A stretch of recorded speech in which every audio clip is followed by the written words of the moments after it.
Channel को subscribe करें और सभी अपडेट्स के लिए बेल आइकन जरूर क्लिक करें। और हाँ, वीडियो लाइक और शेयर करना मत भूलिएगा। सासू की एक बहू।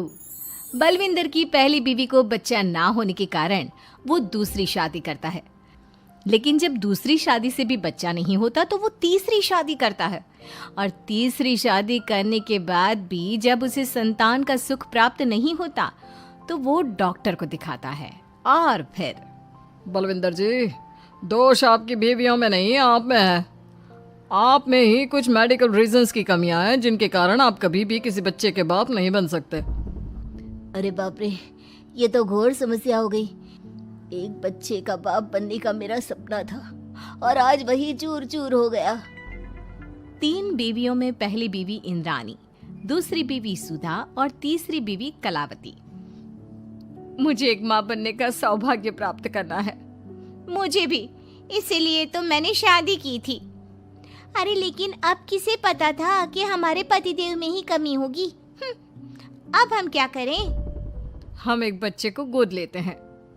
तीनों एक बेटे को गोद लेते हैं जिसका नाम प्रमोद रखा जाता है। 20 साल बाद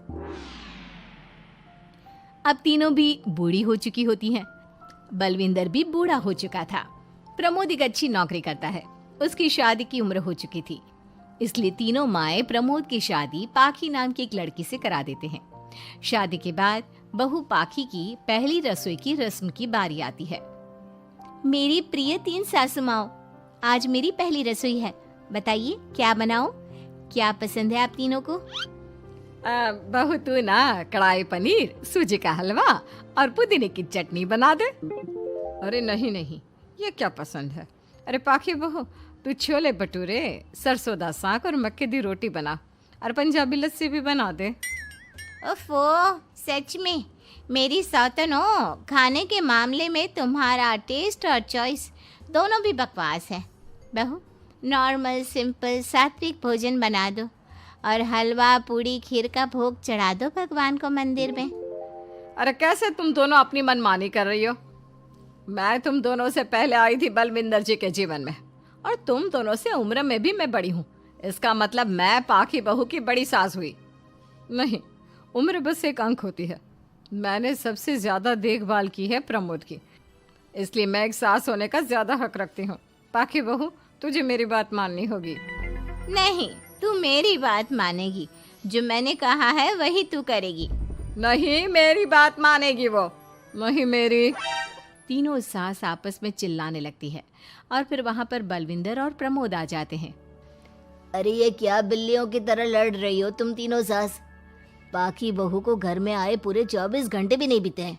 बाकी तुम एक काम करो, तीनों माओं की कही गई डिशेस में से हर एक की 50-50% डिशेस बना दो।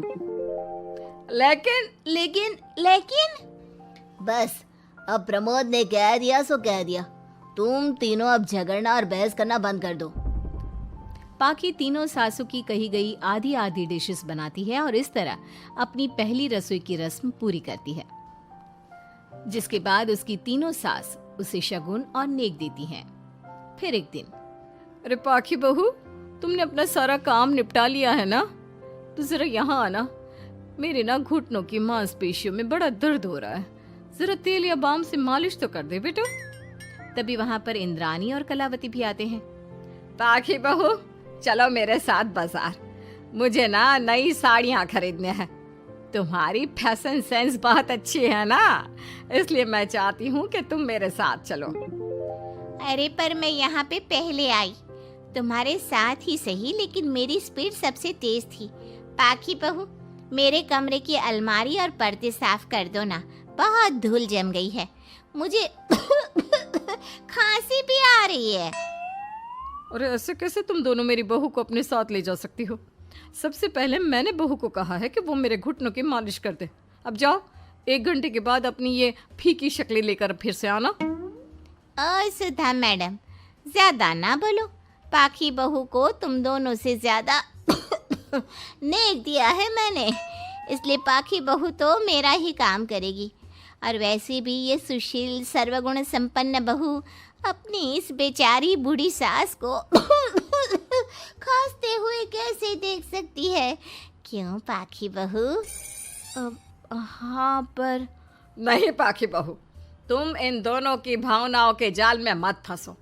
और रही बात शगुन और नेक की, तो रिश्तों को प्यार के भाव से तोला जाता है, ना कि पैसों के भाव से। मतलब ही कहीं के। ओ इंद्रानी, ज्यादा मत उछलो, पता है कौन कितना मतलबी है। उफो, अब फिर से आप तीनों मत शुरू होइए। मैं आप तीनों के काम करूंगी, लेकिन बारी बारी। सबसे पहले सुधा सासू माँ का, फिर कलावती सासू माँ और फिर इंद्रानी सासू माँ का। इसके बाद तीनों सासों में फिर से लड़ाई और कहासुनी छिड़ जाती है। फिर एक दिन जब पाखी घर का किराने का सामान लेने बाहर निकल रही होती है कि तभी, बहू, मुझे ना मेरा पुराना संदूक नहीं मिल रहा, तू आकर ढूंढ देगी क्या? अब ठीक है इंद्रानी सासू माँ। पाखी इंद्रानी के कमरे में जा ही रही होती है कि तभी उसे सुधा रोक लेती है, हाथ में खूबसूरत साड़ी लिए। पाखी बहू, ये मेरे ना साड़ी पर पिछली बार अचार गिर गया था, इसे प्लीज अच्छे से धो देना। वो कल शाम को विमला जी के बेटे की शादी में जाना है ना, एक ही बार पहनी है ये साड़ी मैंने। अभी धो देगी तो कल तक अच्छे से सूख जाएगी और कड़क इस्त्री करके मैं तेरा परफ्यूम मार कर शादी में जाऊंगी। हाँ, लेकिन सुधा सासू माँ, उतने में कलावती भी वहाँ पर एक कढ़ाई लेकर आ जाती है। पाखी बहू, ये मैंने कल रात को मेहंदी भिगोई थी लोहे की कढ़ाई में, मेरे बालों में लगा देना बिटिया, तू तो मेरी प्यारी बहू है ना? इंद्रानी वहाँ आ जाती है और तीनों सास फिर से एक दूसरे को गुस्सेल आंखों से देखती है और फिर से आपस में लड़ना शुरू कर देती है। तुम अपने आप को समझती क्या हो? खरीद लिया है क्या मेरी बहू को? ये मेरी बहू है। तुम मेरी पड़ोसन है क्या? ये मेरी भी बहू है और मेरा भी इस पर उतना ही हक है जितना कि तुम्हारा। तुमने खरीद नहीं लिया है ना, तो ये मेरी है, सिर्फ मेरी इकलौती बहू, मेरी पाखी, मेरा ही काम करेगी। क्यों पाखी? नहीं नहीं, ये मेरा काम करेगी। पहले मैंने आवाज लगाई थी। तुम दोनों तो ऐसी बहू पाने के लायक भी नहीं हो। हट जाओ तुम दोनों और खुले मैदान में जाकर एक दूसरे से लड़ो और नोचो एक दूसरे को। लेकिन पाखी बहू तो सिर्फ मेरी ही सुनेगी और मेरे ही आदेशों का पालन भी करेगी। तीनों सासों के बढ़ते झगड़े को देख पाखी अपना आपा खो देती है और जोर से चिल्ला पड़ती है, बस बहुत हुई आप तीनों की तू मैं। अरे रोज ना ड्रामा लगाती रहती हो, 50 साल की बूढ़ी औरतें हो गई हो, फिर भी बच्चों की तरह लड़ती रहती हो। अब बस बहुत हुआ। अब तो मैं आप तीनों में से किसी की भी बात नहीं सुनूंगी और मैं जा रही हूँ ये घर छोड़ के। अब मुझ में और सहन शक्ति नहीं बची, मैं चली। अब लड़ो झगड़ो, एक दूसरे को मारो पीटो नोचो, जो करना है करो। पाखी अपना सूटकेस लेकर घर से बाहर निकलने लगती है। तभी तीनों सास बेहद घबरा जाती हैं और भावुक होकर पाखी से विनती करने लगती है, पाखी बहू, बहू हमें छोड़कर मत जाओ ऐसे। अरे हम तुम्हारे बिना मर जाएंगे। इतने कम समय में ही तुम हम सबकी जीने की वजह बन चुकी हो। माफ कर दो हमें बेटा। हाँ पाखी बहू, हम आइंदा से कभी नहीं लड़ेंगे और हंसी खुशी मिलकर बात करते रहेंगे, वादा करते हैं। हाँ बहू, लेकिन तू मत जा प्लीज, ये घर तेरे बिना सुना सुना हो जाएगा। हम तीनों सासों की एक ही तो बहू है, लेकिन हम अपनी एक बहू को बेटी की तरह प्यार देंगे, उसके साथ सहेलियों की तरह रहेंगे। लड़ाई झगड़ा सब कुछ छोड़ देंगे बेटा, लेकिन तू छोड़ के मत जा। अपनी तीनों सासों को भावुक देखकर पाखी की भी आंखें भर आती है और वो उन तीनों को माफ कर देती है और उनके गले लग जाती है।